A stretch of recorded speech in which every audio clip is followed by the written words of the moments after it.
ಇನ್ನು ಸಂಪುಟ ಸಂಕಟದ ನಡುವೆ ಹಳೆ ಲೆಕ್ಕಾಚಾರ ಬಿಚ್ಚಿಟ್ಟಿದ್ದಾರೆ ಮಾಜಿ ಮುಖ್ಯಮಂತ್ರಿಗಳೀಗ.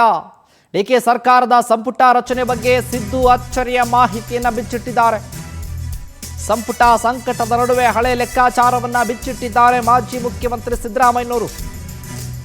ಡಿಸಿಎಂ ಪಟ್ಟದ ವಿಚಾರವಾಗಿ ಮೊದಲ ಬಾರಿಗೆ ಬಾಯ್ಬಿಟ್ಟಿದ್ದಾರೆ ಸಿದ್ದು. ಡಾಕ್ಟರ್ ಜಿ ಪರಮೇಶ್ವರ್ಗೆ ಡಿಸಿಎಂ ಅವಕಾಶ ಕೊಡಿಸಿದ್ದು ನಾನೇ. ಮೀಸಲಾತಿ ಒಂದು ಚರ್ಚೆ ಸಂವಾದದಲ್ಲಿ ಸಿದ್ದರಾಮಯ್ಯನವರು ಹೇಳಿಕೆ ಕೊಟ್ಟಿದ್ದಾರೆ. ಈ ವಿಚಾರವಾಗಿ ಮಾತನಾಡಿದ್ದಾರೆ. ಸಾಮಾಜಿಕ ನ್ಯಾಯಕ್ಕೆ ಒತ್ತು ನೀಡಲು ಪಕ್ಷದೊಳಗೆ ಚರ್ಚೆ ನಡೀತಾ ಇತ್ತು. 4 ಡಿಸಿಎಂ ಮಾಡುವ ಮಾತುಕತೆಯೂ ಆಗಿತ್ತು.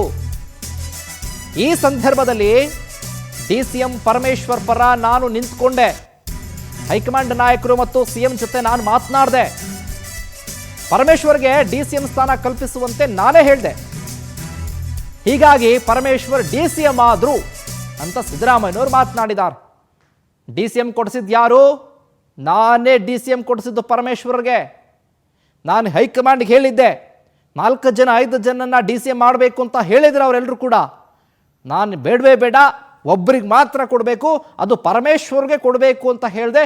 ಕೊಟ್ರು ಅಂತ ಮಾತನಾಡಿದ್ದಾರೆ. ಪರಮೇಶ್ವರ್ಗೆ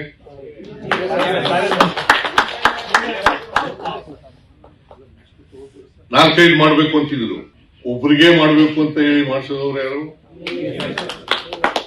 ಆಯ್ತಪ್ಪ. ಬಡ್ತಿಯಲ್ಲಿ ಮೀಸಲಾತಿ, ಬಡ್ತಿಯಲ್ಲಿ ಮೀಸಲಾತಿ ಯಾವ್ದಾದ್ರು ರಾಜ್ಯದಲ್ಲಿ ಇದೆಯಾ?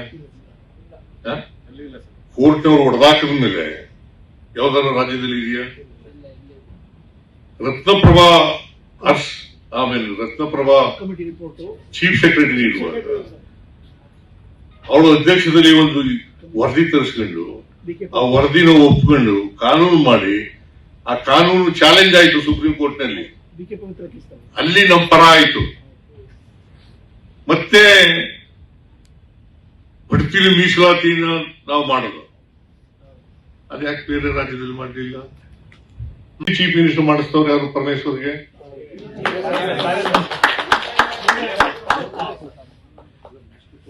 ನಾನು ಕೈಲಿ ಮಾಡ್ಬೇಕು ಅಂತಿದ್ರು, ಒಬ್ರಿಗೆ ಮಾಡ್ಬೇಕು ಅಂತ ಹೇಳಿ ಮಾಡಿಸಿದವ್ರು ಯಾರು?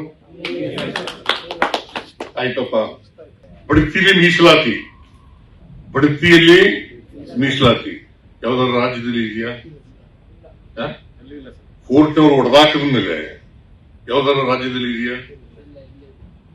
ರತ್ನಪ್ರಭಾ ಆಮೇಲೆ ರತ್ನಪ್ರಭಾ ಚೀಫ್ ಸೆಕ್ರೆಟರಿ ಇರುವಾಗ ಅವಳ ಅಧ್ಯಕ್ಷದಲ್ಲಿ ಒಂದು ವರದಿ ತರಿಸ್ಕೊಂಡು ಆ ವರದಿನ ಒಪ್ಕೊಂಡು ಕಾನೂನು ಮಾಡಿ, ಆ ಕಾನೂನು ಚಾಲೆಂಜ್ ಆಯ್ತು ಸುಪ್ರೀಂ ಕೋರ್ಟ್ ನಲ್ಲಿ.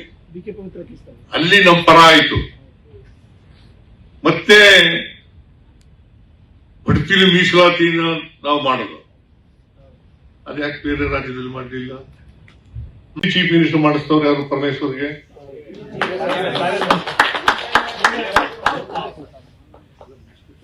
ನಾನು ಕೈಲಿ ಮಾಡ್ಬೇಕು ಅಂತಿದ್ರು, ಒಬ್ರಿಗೆ